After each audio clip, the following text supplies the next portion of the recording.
thanks to you for joining me this hour. You are not dumb as fuck.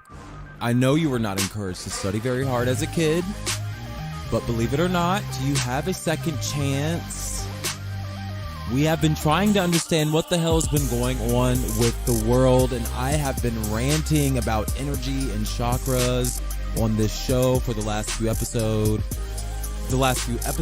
pardon me. And from my perspective, it does not make very much sense because it goes against Jesus and your foundation, your religious foundation and everything you and I have been taught. But that is the point of this show. Welcome. Season 1 of Center of the Sun touched on neurology and that expansive ability of the human body to regulate itself through the observation of what did we observe? The exchange of carbon or calcium atoms. David Eagleman, the neuroscientist that was the author of this weird-ass book about the afterlife called Some, he led us on a journey to understand the measurable internal universe. And when I say measurable, I mean like literally like with the microscope that everyone has inside of them. And basically, he discovered that every single human has their own like reality inside of their body because of the way that your metabolism and your internal processes are on a time, like perfectly timed. Anyway, this episode, we're going to continue that conversation, but we're merging it with some ideas of previous conversations in this season about the esoteric energy system of the humans. We've been talking about it all season. Basically, if you think you've finished learning or that you're done learning, think again. This episode is called Brain Food because it's your responsibility to continue feeding your brain, bitch, or you'll lose it. I was reading an article in the New York Times about some new links from Alzheimer's and when people drop out of school. And I was under the impression, because of some traumatic brain injury research, that once your brain is grown or suffers a traumatic injury or something, or just loses brain cells because you smoke too much weed or something, you never get those brain cells back. And well, since that is kind of true, several other studies that I've looked at recently, hooking up people to EKG machines and these machines that basically measure the electrical activity of the human body. Those machines show that brain capacity is not as easy to understand as we previously thought. So, a few episodes ago, I talked about a study about a man who had a fairly large brain tumor that affected his ability to visualize, like literally like visualize other rooms. And like when he's in one room and, so imagine yourself in the room that you're in right now, and then imagine yourself like going to the bathroom or something. This man didn't have the ability to visualize another room outside of the room in which he was already inside of. And that was because a large chunk of his brain was damaged. But his imagination for that particular thing was the only thing that was affected. So, this is not really a study, but more of an accidental finding in pursuit of another study. But the moral of the story was that once a human loses a large part of the brain, that brain does not create new brain cells. It simply abandons that part of the brain and basically just learns how to adapt, like any human knows. It's just like if you go blind or something, like your brain just learns how to adapt, and actually your other senses are heightened as a result of it. But what if your brain is perfectly healthy? What if you wanted to increase your brain capacity but you didn't know how it worked? Well, that's why the fuck you're listening to my show. Thank you for listening to Center of the Sun. I want to encourage you to increase your capacity as a supreme being, because you cannot be contained in this physical reality. Thank you, Seven Bowman, for telling me that. reading a new book though that, you know, I'm a researcher, so I always have to dip back into Cartesian rationalism. And I'm reading a new book called Your Brain Knows More Than You Think, and it's by this dude called Niels Birnbaum or something. You can find the link in the description of this podcast, but it touches on some of the measurable truths about the human brain. The last few episodes, I have been giving you a lot of spirituality. Like, I'm tired. Like, I'm so tired. And this week, my hope is that I can bridge all of these ideas for you because it's all important. The author of this book explains an idea called neuroplasticity. Have you heard of this? Tweet me at CenterSun21 on Twitter. The author explains two fundamental theses. Okay, let me get over here to this book. Okay, so this book is called Your Brain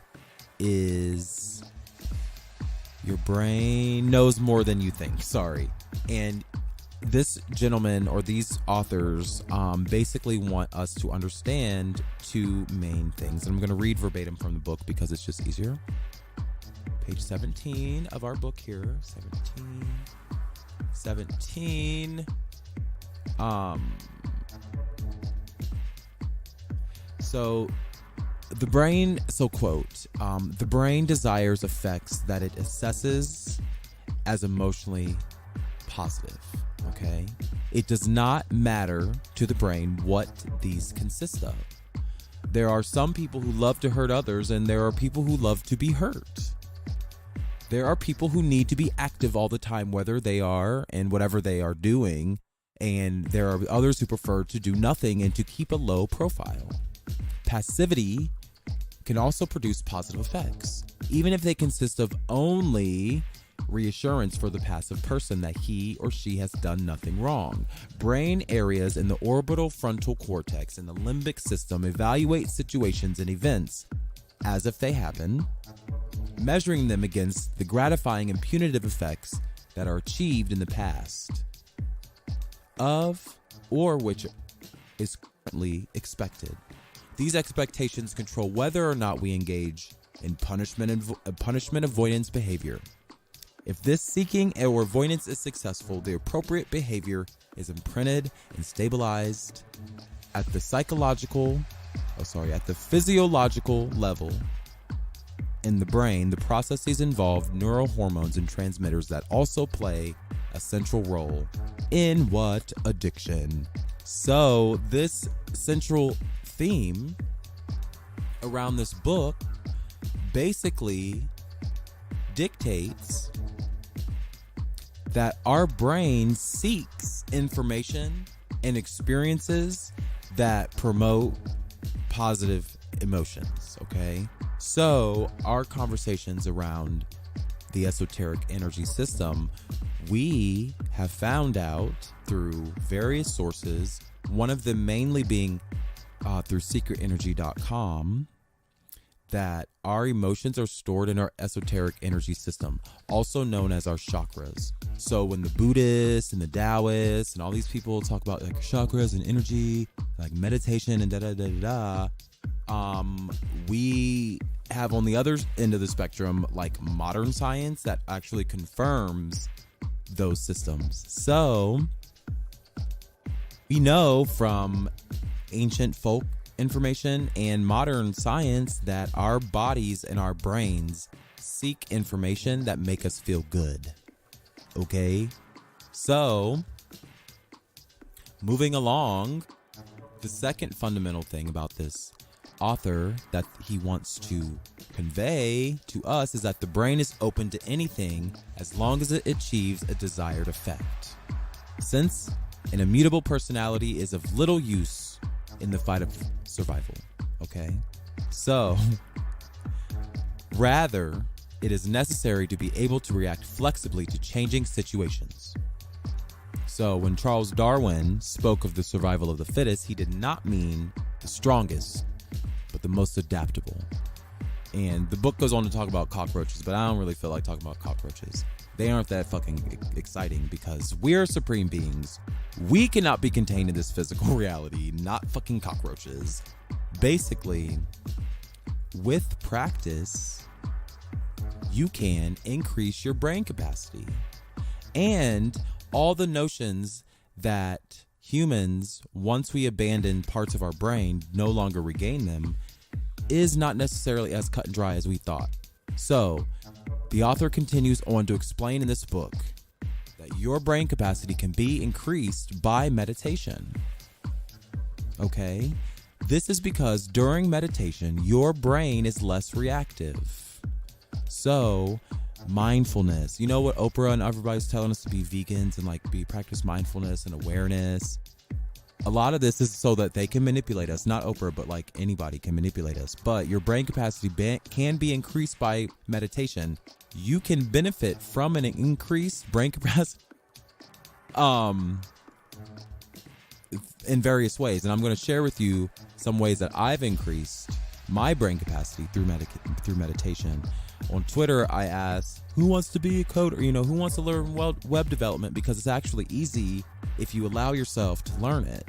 And during meditation, you allow yourself and your brain to be less reactive. When your brain is less reactive, it can hold more stuff. That is measurable. And it's confirmed through various ancient folk ideas. Therefore, you can recall more memories when your brain is less reactive. You can recall the things you've learned when you meditate. So, have you ever meditated before? Email me, host@centersun21.com. It's a very interesting experience because once you get good at it, it's like you kind of want to do it all the time. Because, but not everybody can do it. And sometimes you have to take a psychedelic or do weird shit in order to get there. But I got into meditation on YouTube. That is the easiest way because I'm a musician. Music speaks to me in ways that I don't understand. So you can look up on YouTube guided meditations to help you practice mindfulness, or you can do it sleep or lucid dreaming type of stuff. You can do all those tones and stuff. You'll find these weird ass videos with just little tones beeps and bells and shit, but all those tones react with our consciousness. And because we know it's talking about the esoteric energy systems and all that kind of stuff, our bodies react to energy. Sound is just another form of energy. Sound waves are just another form of energy. So you can use guided meditations like the ones found on YouTube to help you get into practice. Because that's the biggest thing, that's, just clearing your mind and forgetting about the thing. Sometimes music can distract you in a way that allows you to meditate. But basically what I've learned is that when all else fails, just try to make your body, and we're not trying to talk to aliens, or we're not trying to pray or do anything. All you got to do is just try to make your body feel the heaviest that it can feel. If you focus on that feeling, you'll get there. You don't have to breathe or do nothing. As long as you just keep trying to relax and just make your body feel as heavy as possible. That a couple times, over the course of a month, you should be, on your way to practicing mindfulness. Also, I want to encourage you to visit secretenergy.com. If you go to my website, centersun21.com, if you're already listening to the episode, scroll to the bottom of the page. There's a link to the website, secretenergy.com. I encourage you to look around. I think the link is specifically promoting this supplement that I take called She Legit. It helps replace the nutrients that are lost in modern farming. But look around, because there is much to see and much to learn. Since I've been doing this, I've been able to connect with my higher self. I already had a sense of doing that anyway, but during this episode, I'm going I'm going to share with you a few things that I've been able to increase, my skills with meditation, songwriting, web development, all things creativity. One thing I can't do is save money, but let me explain to you why meditation is important. And this is why, or how to, what is meditation? Okay, so let's just talk about what is meditation. And I want to encourage you to go to secretenergy.com, because this is where I'm getting all this information from. Seven Bowman, the founder of this whatever business website or whatever, the set of this platform, basically he's created a platform. This information is open source. So secretenergy.com is an open source spirituality platform that I've been getting some information from. And if you go to the wisdom tab or whatever, you can go to all these websites that give us very good information about meditation. So I wanted to quote this website again. I keep doing it because it's good stuff. But the secret of meditation work. The secret of meditation work, and it's terrible grammar, so I'm just gonna suffer through it. But I can't read also, so bear with me. The secret of meditation work in its earlier stages is the power to visualize. Before I continue on, end quote, whatever. Before I continue on, I want to talk about the imagination. As children, we're encouraged to use our imagination a lot, but as we grow up, we are discouraged and we're encouraged to think about practical things and money and external things. But the Center of the Sun podcast, all it wants you to do is encourage you to worry about yourself, worry about what's going on inside of your head first before you externalize those ideas. The first stage is visualization. So if you can't meditate, if you can't clear your mind, visualize. And that is the first step to be mastered. So the website goes on to continues on to say, quote, it leads to the ability to use the creative power of the imagination plus mental energy as a measure to further the ends of the hierarchy and to carry out the divine plan. So before I, continue on, that is that system, that is the matrix that that is being used to distract us from the divine plan. And the divine plan is that system of 12 that we see in everything but in our own bodies. So basically the divine plan is the transit of neurochemicals and hormones through our nervous system. And they call it the divine plan because that is literally the route of our consciousness, but it feels so normal to us because it's our body. But the way that the hormones travel through our body, through our nervous system, is the divine plan, is the path to consciousness. Visualization is just a byproduct of that. Visualization, so this website goes on to say, quote, visualization, and if you don't understand what I just said, please email me, host@centersun21.com, or you can tweet me at centersun21 on Twitter. I'm going to continue on. Visualization is the initial step in the demonstration of the occult law, or these ideas that energy follows thought, okay? One of your first tasks is to achieve factual knowledge of this. That's why visualization is so important. Visualization builds a picture form on the astral plane, and thought energy of the mind gives life and direction to this form. Okay? This is the idea of manifestation. We're not literally creating things physically with our hands. We're using our energy system, our esoteric energy system, to create the conditions in which that which we visualize becomes real. Okay? And that's achieved through various roundabout ways. Okay? Thereby, a rapport or line of energy is constructed between the mind and the astral field and becomes a triple line of energy when the soul of the discipline is utilizing this creative process in some planed or definitely constructive manner. Your ability to visualize whatever you want to visualize is the link. This is why this is the divine plan. Like you have to practice this, because you'll never get to your higher self if you don't first start here. Okay? You have to use your imagination. It seems so fucking stupid, but you have to do it. It continues on. It is also with these self-created forms, embodying spiritual ideals and divine purpose, that the master's work and hierarchical purpose take shape. Divine plan, okay? Divine plan, God, the divine is you, you know? So the basic objective of meditation is to enable an individual to become an outer manifestation of what he or she is in the inner reality. And true occult meditation is practiced as a service to the human race.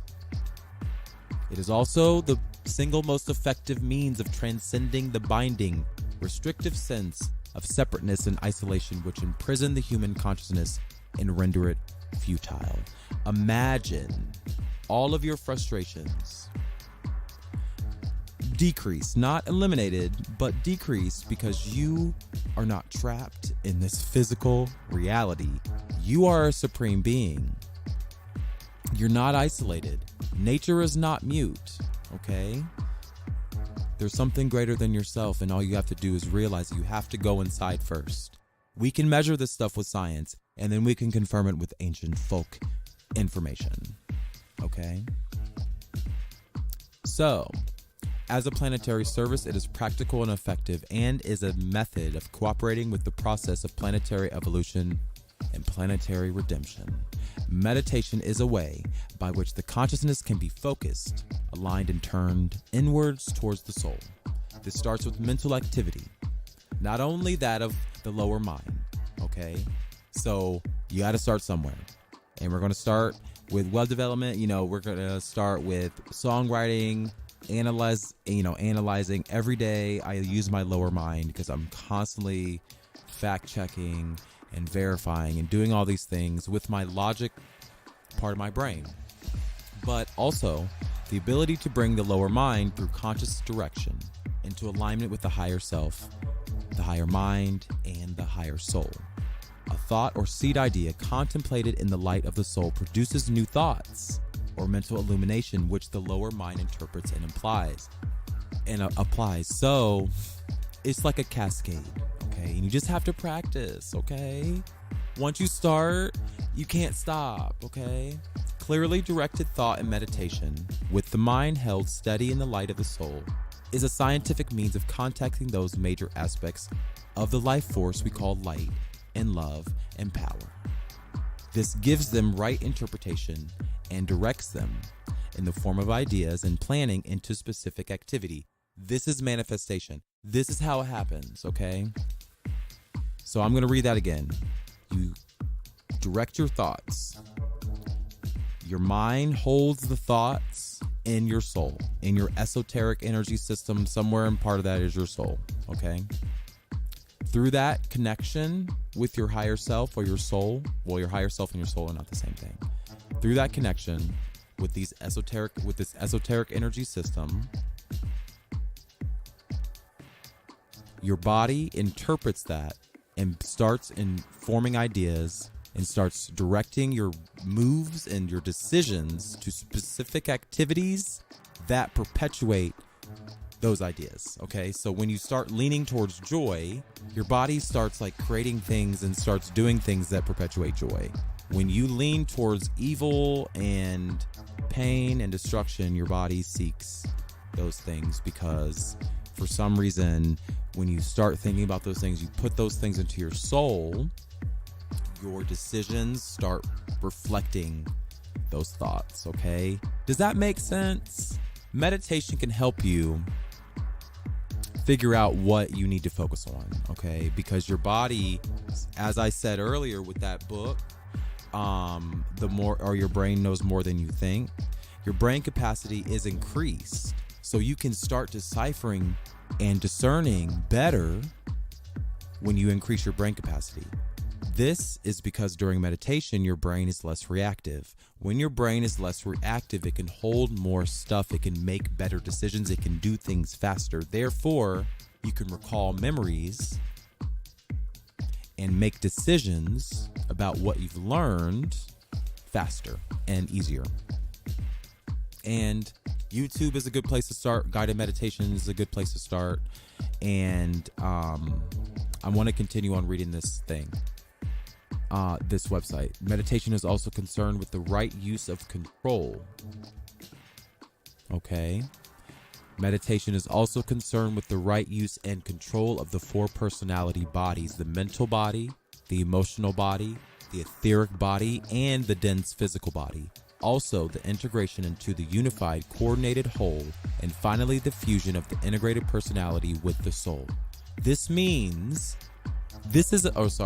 a means of releasing greater light. So you just gotta, basically, it don't take all that. It sounds more complicated than it is, but it already exists inside of you. Have to realize it. Basically, meditation helps you align those ideas and helps you remember that your physical body is not the only body. And it's easy to align them with meditation. All you gotta do is practice. So what do you do to meditate? Or how do you feed your brain? Well, I suggest that you feed your brain by seeking joy. And I'm specifically saying joy, not happiness, because sometimes happiness has a negative connotation because it can be false. But joy is true, is like a true feeling. So I seek joy by music. How do you seek joy? Email me, host@centersun21.com. Also, I seek joy by learning new things. So one thing that I love, for some reason I can't keep away from, is web development. And Seven Bowman, the creator of secretenergy.com, he has not only encouraged me to get back into spirituality, but he also has encouraged me to get back into web development, because I feel like with the announcement of, oh my God, JP Morgan Chase Bank, oh my God, they they announced their new version of cryptocurrency. So I'm like, God damn it, Seven Bowman's fucking right.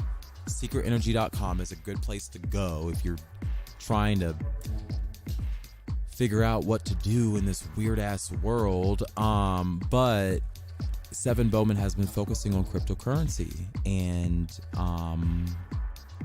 I would really have loved to see his face when they announced it. But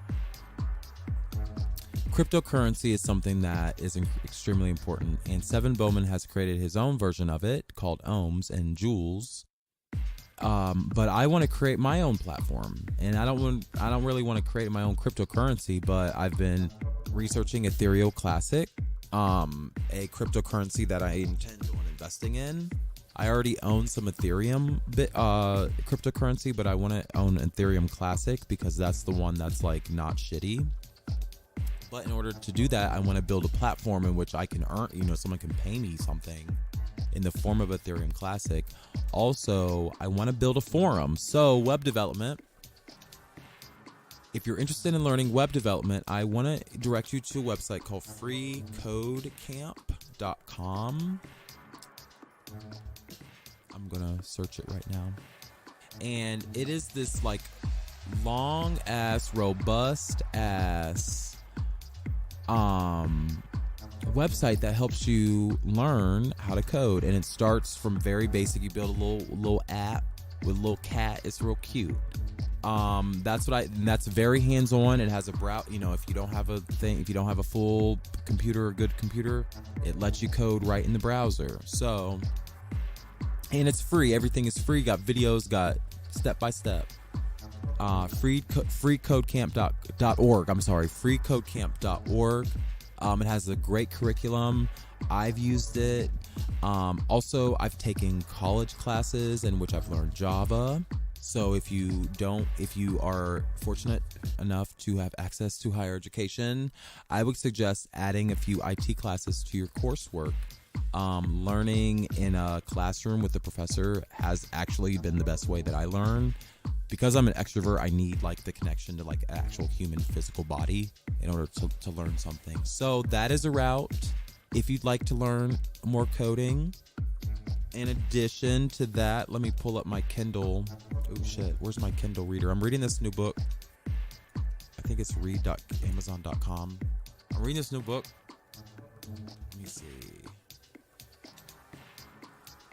Let me see what book I'm reading. It is called, I'm going to tell you right now. It's pulling it up. Yeah, a new version is available. Come on, girl. What am I reading right now? I am reading. I'm about to tell you. No. Oh, crap. Hold on.